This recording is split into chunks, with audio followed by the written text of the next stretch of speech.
Happy Easter 2017. This is my first attempt at smoking a boneless ribeye roast. Simple seasoning. I'm going to use Kirkland's coarse black pepper from Costco and kosher salt. I think I'm going to have it on there for about 6 hours. They requested that we do it to medium rather than a medium rare, so get the internal temperature up around 140. Wrap it in foil, let it rest. Okay, it's out of the bag. I'm not gonna trim this. Figure as we cut pieces, if they want the fat trimmed off, they can take it off. I think that do it fat side up, it's gonna keep the meat a lot moister.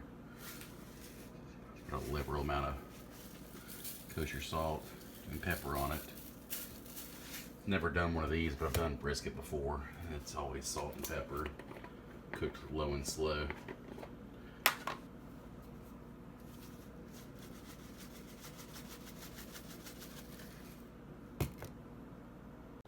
All right, get it caked in kosher salt and pepper. I'm gonna light my fire, let this sit at room temperature for, I don't know, close to an hour. Get the internal temperature up a little bit, and we'll put it on the smoker. We're gonna have lunch at 1 o'clock. Right now it's about 6:22. All right, about to fire up my Smokemaster grill. Father-in-law gave this to me about a year ago. It was pretty bad shape. I fixed it up with a grinder and painted it black. But anyway, I've cooked some good briskets on it since then. Got 1 bag of match light. Then I got a couple of mesquite logs that I doused in lighter fluid. I'm gonna light it up, get it ready to cook that rib roast.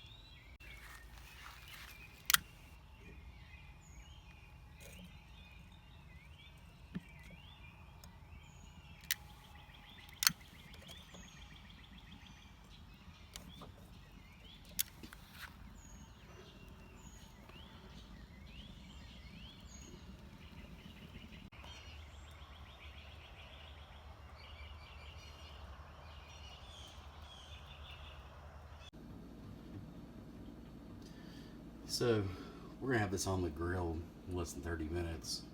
That internal temp is at 41.5. I read stuff said it you wanted it room temperature. I'm not in a 41 degree room right now, so thinking that might add some cook time, but hey, nothing I can do now. We'll see. So this will be my first time to use the iGrill meat thermometer. Normally I just use a instant read. So I'm gonna let it sit on there for about an hour, maybe 2 hours before I probe it. Then I think this will make life a little bit more easier, being able to see the pit temperature and the beef temperature from inside my house. Okay, it's 7 a.m. Pit's really not where I want it to be, but you know, honestly, it never is. I don't sweat it too much anyway, as long as it's between, say, 225 and 350. It's a long range, but I've had it go up and down cooking briskets, and as long as you keep an eye on it. I've always had a good brisket at the end.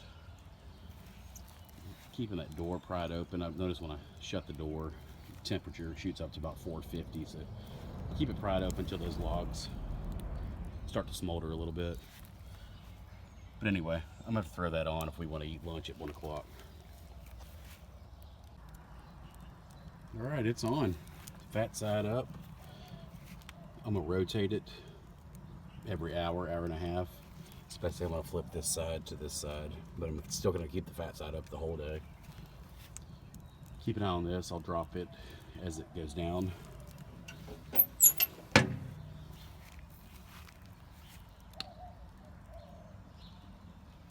Starting to walk up. Oh, looks like we got some ants on there. They won't last long.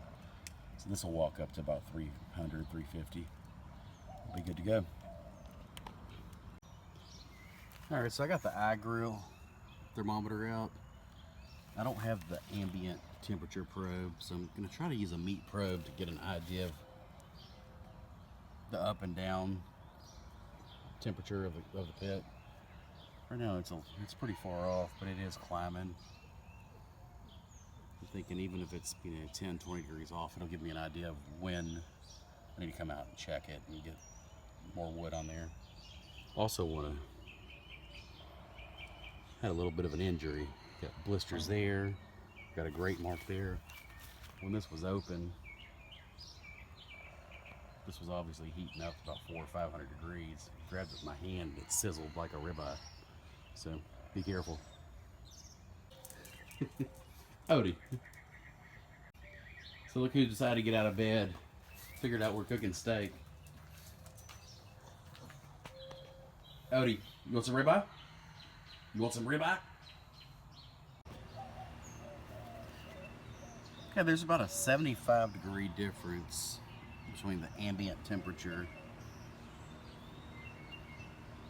of this thermometer and the iGrill's meat probe sitting loosely on top of the brisket.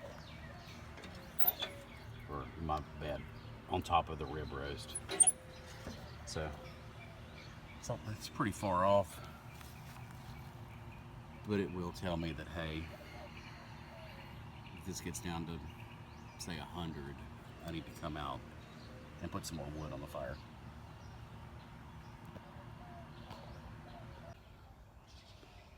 Not sure how well you can see it, but those things will really bring the smoke out, so that's what you want.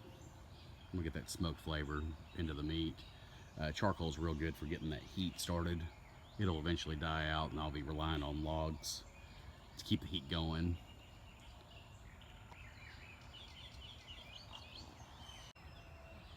All right, there's the smoke that I was looking for.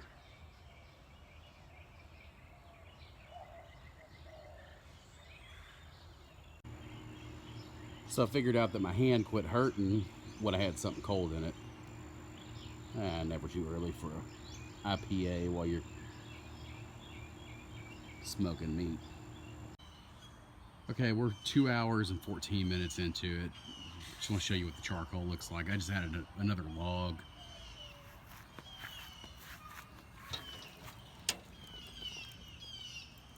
So the charcoal looks like it's burning down, but it's still holding pretty good heat. Put that extra log on there. After that certain point, you lose your charcoal heat and you rely on your wood, and it gets a little tough, but it always works out. This is what it looks like after 2 hours and 14 minutes. Looking really good. I haven't probed it yet. I'm gonna let it go for probably another, 30 minutes, then I'll put the probe in, start monitoring the internal temp.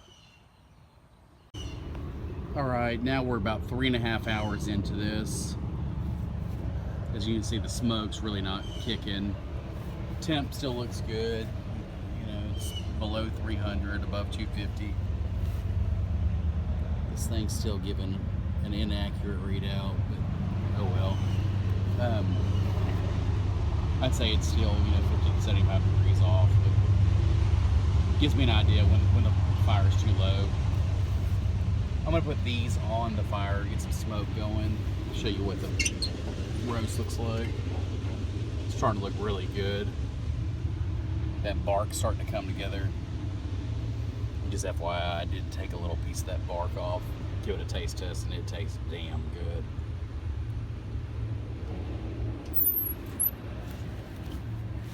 Oh, the hand is still hurting. You can actually see where the burn marks are going to be, so it's not going to be fun. There's the fire.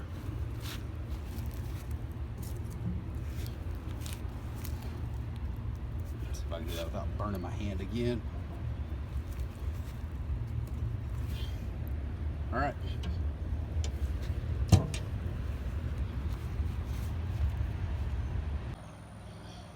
Okay, it's getting really close. It's at about 133. Like I said, I'm gonna get it up to 140. If I were doing it for myself, I'd probably go ahead and pull it now and wrap it, but But even at 133, I think it's looking pretty good. I cut a piece off the end. It looks good, but I'm gonna let my taste tester just tell me if it's really good. Because I mean, he'll turn his nose up if he thinks I need to go longer. So, hey, Odie, what do you think about it, buddy? What do you think?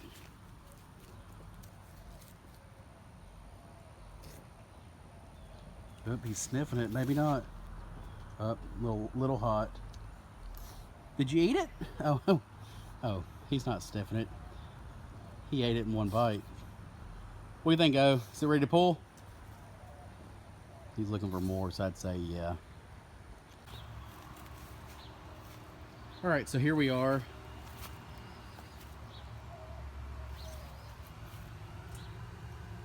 It's 138.3. Been informed that it's time to go. So it's close enough. It's almost 140. It's closer to where, I think it's gonna be better to pull it off now. Probably should have pulled it off 5 degrees ago, but I'm gonna use these spatulas, pull it off, wrap it in the foil, cover it with some towels. I'm gonna get ready. We're gonna go over there. We'll cut into it. Okay, here we are. It's about 105. I pulled it at 12:55. Put it on at 7:05. So I pulled it off, double wrapped it in foil, put a towel underneath, towel on top. If it was brisket, I'd have it in a cooler with towels on top and bottom, let it rest for a couple hours. That's not gonna, I don't think it's necessary for this, so I'm just gonna try to keep it warm. I'm gonna have it over at my sister's house here in about 30 minutes, and we'll cut into it and I'll show you what it looks like. All right, moment of truth. 6 hours later.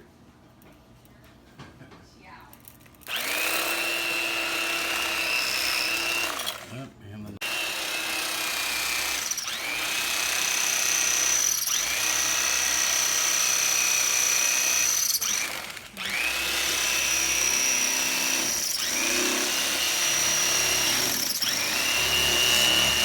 yeah, there's a rack under there. You're not gonna hurt anything. All right, there we go. Medium rare. Actually, I'd say probably a medium. Yep, perfect. That's what was requested. It's So, supposed to be. Look. yep, what it's supposed to be. So, all right, happy Easter.